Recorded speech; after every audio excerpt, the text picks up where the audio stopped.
Bonjour à tous, merci de nous avoir rejoints pour cet expert tips du lundi qui doit être un peu plus compliqué aujourd'hui puisqu'il y a des vacances scolaires.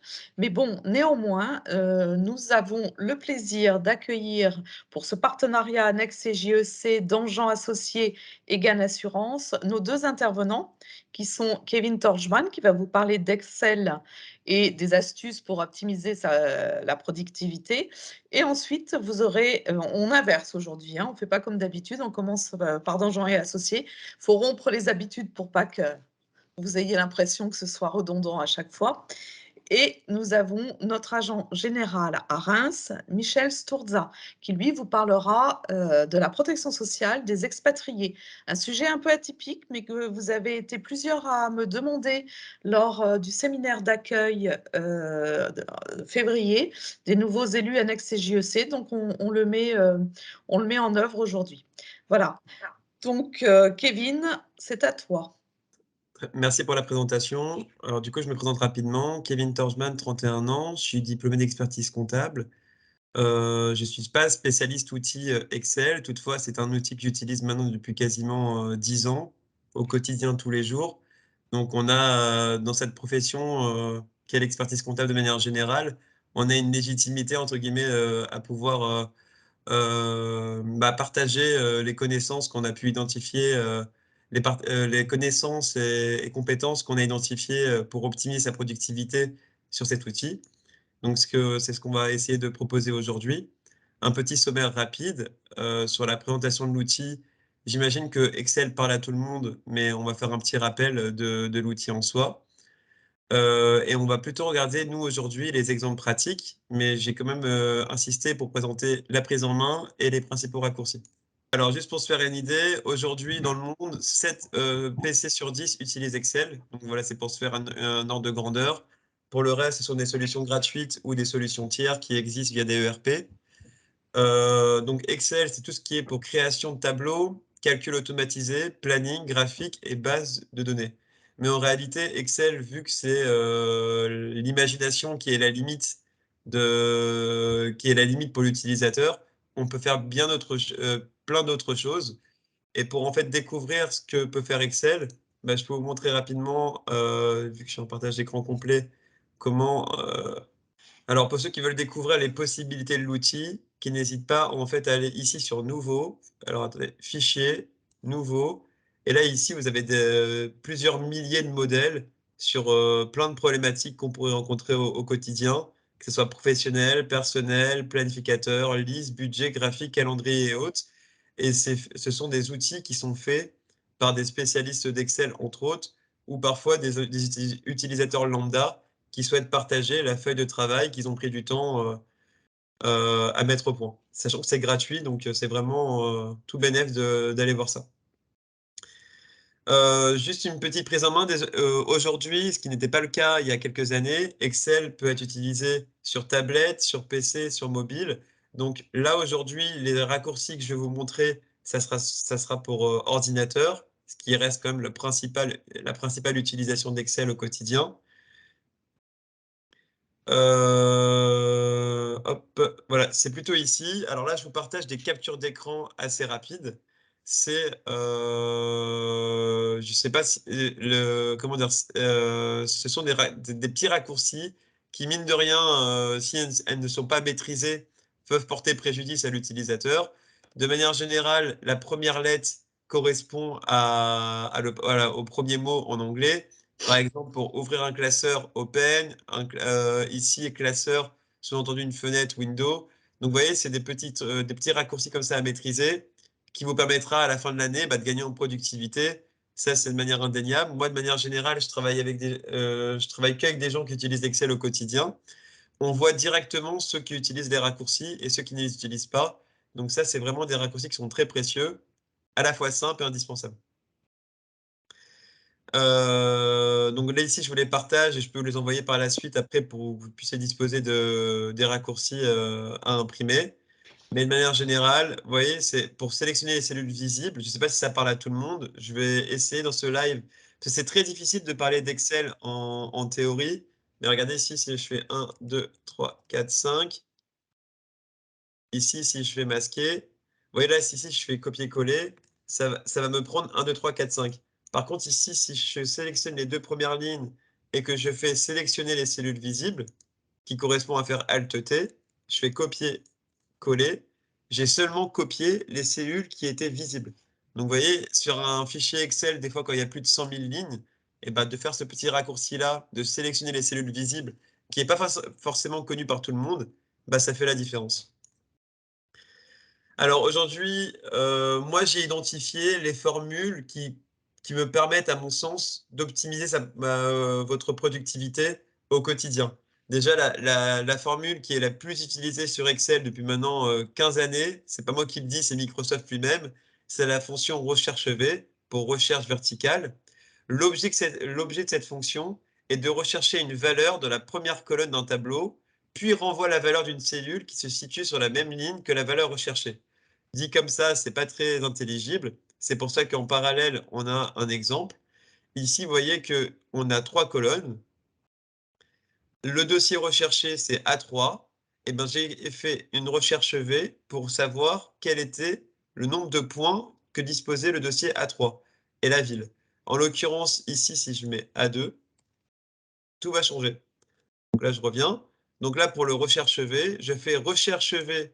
Ma valeur recherchée, c'est le numéro de dossier, c'est mon pivot.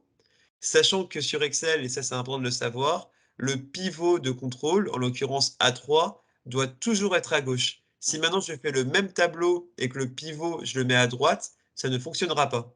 Donc il y a beaucoup de fichiers Excel avec des recherches V corrompues, parce qu'en fait, voilà, le pivot doit être à gauche et Excel va le lire de gauche vers la droite, mais il ne pourra pas le lire de droite vers la gauche. Donc ma valeur recherchée, c'est A3, ma matrice, c'est de A à C, et mon numéro de colonne, c'est 2 parce que je cherche la ville. Et c'est stricto sensu pareil pour le nombre de points. La fonction SUMSI permet d'effectuer une somme en tenant compte d'un critère. Donc là, cette somme-là, en fait, j'ai fait le classement des formules les plus utilisées.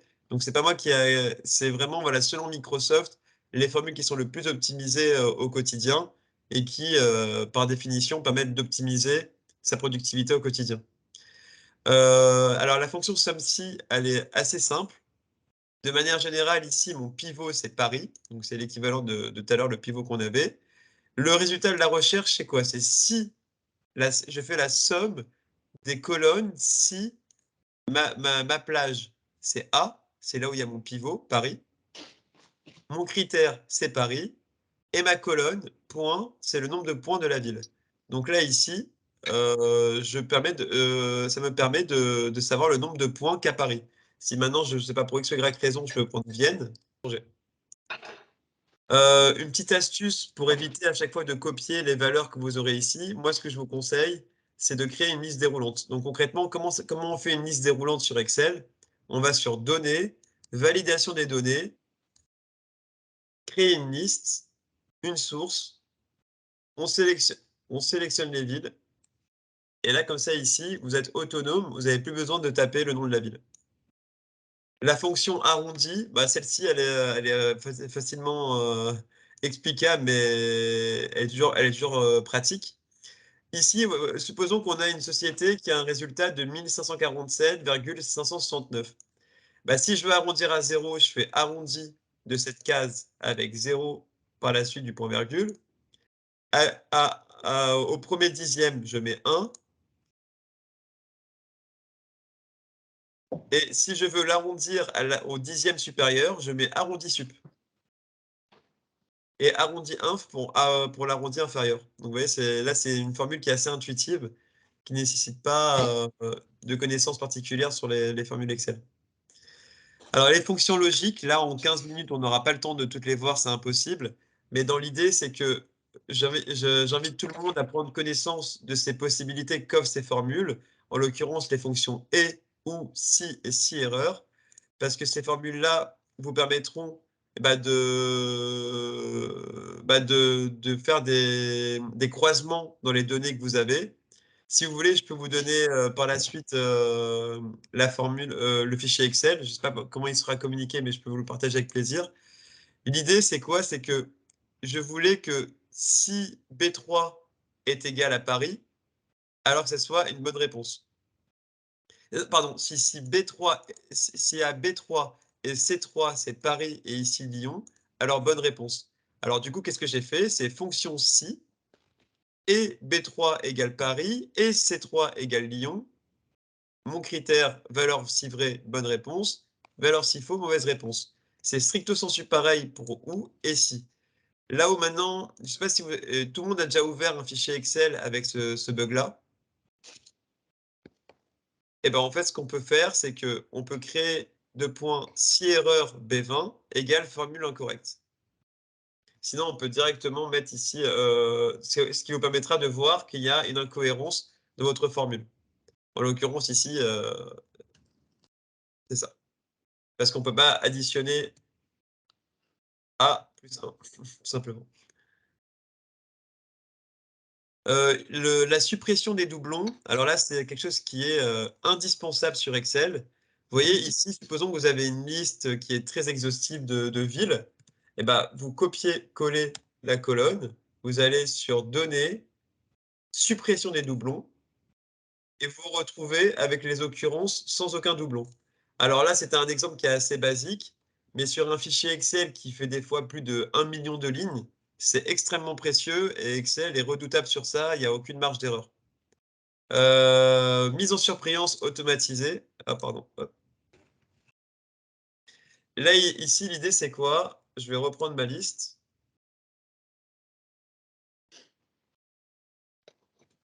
J'ai envie de demander à Excel comment en fait identifier, mettre en couleur les données qui sont en double. Donc du coup, je vais sur Accueil, mise en forme conditionnelle, règles de mise en surbrillance, valeur en double. Donc là, vous voyez, bon là, il y a Paris qui avait beaucoup d'occurrences, mais on voit que Paris est en double. Si maintenant je supprime les doublons, là, c'est une version manuelle de ce qu'on a fait avant. Donc il y a peu d'intérêt, mais bon, c'est pour montrer que ça existe. Et là, Paris repasse en blanc, parce qu'il n'y a plus de doublons. Les TCD, là, on n'aura pas le temps de voir de manière exhaustive, mais juste je montre à quoi ça correspond. Le TCD, c'est le meilleur moyen pour moi d'optimiser sa productivité. Pourquoi? Parce que ici, vous voyez, on a un tableau à 3 colonnes. C'est extrêmement simple de créer un TCD. On sélectionne la zone, insertion, tableau croisé dynamique. On sélectionne l'endroit où on veut le positionner. Et là, ici, vous pouvez manipuler les données comme vous le souhaitez. C'est à votre guise. L'avantage d'un TCD par rapport à un tableau qu'on pourrait créer soi-même, c'est que si on double-clique sur n'importe quelle donnée du TCD, on accède aux détails. Donc vous voyez, si ce n'est pas la personne qui a fait le TCD, eh ben, ne serait-ce d'avoir cette interaction-là avec la donnée, bah, lui permet de savoir qu'est-ce qui a été fait par l'auteur du fichier. Les fonctions gauche-droite, c'est assez rapide. Oui, c'est ici. L'idée, c'est quoi? Je vais peut-être le faire rapidement. Vous voyez, ici, on a un plan comptable général. Si moi, je veux isoler les 2 premiers chiffres de mes numéros de compte,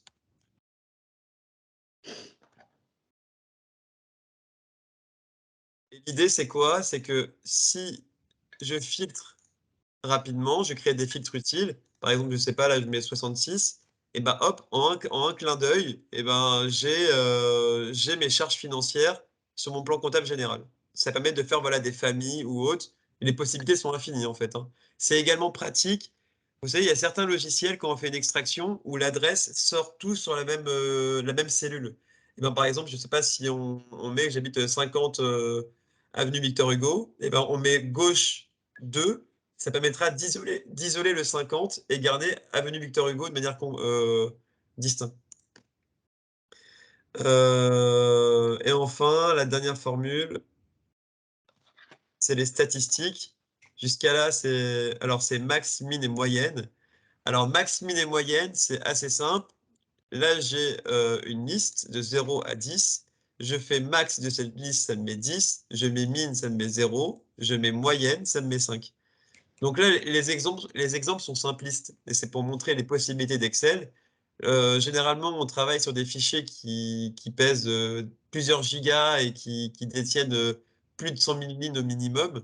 Donc, vous voyez, c'est des cellules qui permettent de gagner du temps précieux. Pour aller plus loin, et je l'ai précisé, n'hésitez pas à aller sur le site de Microsoft, parce que des fois, pour se former sur l'outil, on va partout, on fait des recherches forums, etc. mais Microsoft, forme de la meilleure manière possible à l'outil. Donc n'hésitez pas à aller sur le site, de Microsoft officiel, Microsoft 365 et dans la colonne Excel et là, il y aura des formations avec vidéo ou pas de tout ce qu'on peut faire avec l'outil. Voilà, c'est pour moi dans le temps imparti, les axes, possibles pour améliorer sa productivité sur Excel. Si vous avez des questions, n'hésitez pas à m'en poser, à la suite du live, j'y répondrai avec plaisir. Moi, Excel, je l'utilise au quotidien, donc c'est un outil, que j'apprécie particulièrement.